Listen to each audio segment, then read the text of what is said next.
Baghdad کے بازار میں ایک حلوائی صبح صبح اپنی دکان سجا رہا تھا کہ ایک فقیر کا گزر ہوا۔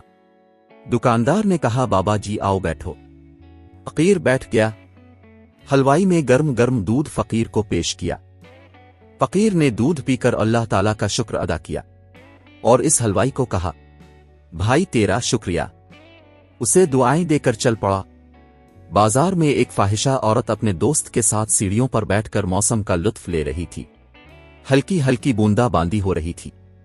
بازار میں کیچڑ تھا۔ فقیر اپنی موج میں بازار سے گزر رہا تھا۔ فقیر کے چلنے سے ایک چھینٹا اڑا اور فاحشہ عورت کے لباس پر گر گیا۔ جب یہ منظر فاحشہ عورت کے دوست نے دیکھا تو اسے بہت غصہ آیا۔ اٹھا اور فقیر کے منہ پر تھپڑ مارا اور کہا، فقیر بنے پھرتے ہو، چلنے پھرنے کی بھی تمیز نہیں تم میں؟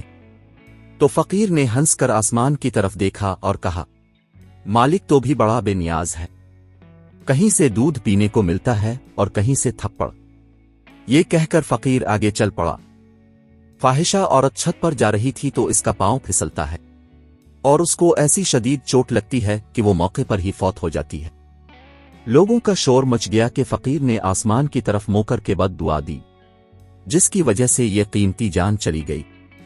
فقیر بیچارہ ابھی بازار کے دوسرے کونے تک نہیں پہنچ پایا تھا کہ لوگوں نے فقیر کو گھیر لیا اور کہا کہ فقیر بنے پھرتے ہو، حوصلہ بھی نہیں رکھتے۔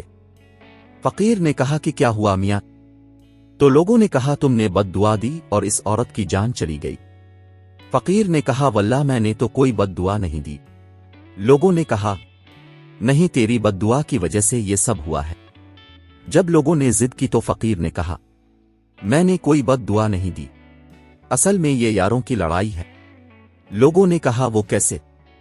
فقیر نے کہا، جب میں گزر رہا تھا تو میرے پاؤں سے چھینٹا اڑا اور اس عورت کے لباس پر پڑا، تو اس کے یار کو غصہ آیا، اس نے مجھے مارا، پھر میرے یار کو بھی غصہ آ گیا۔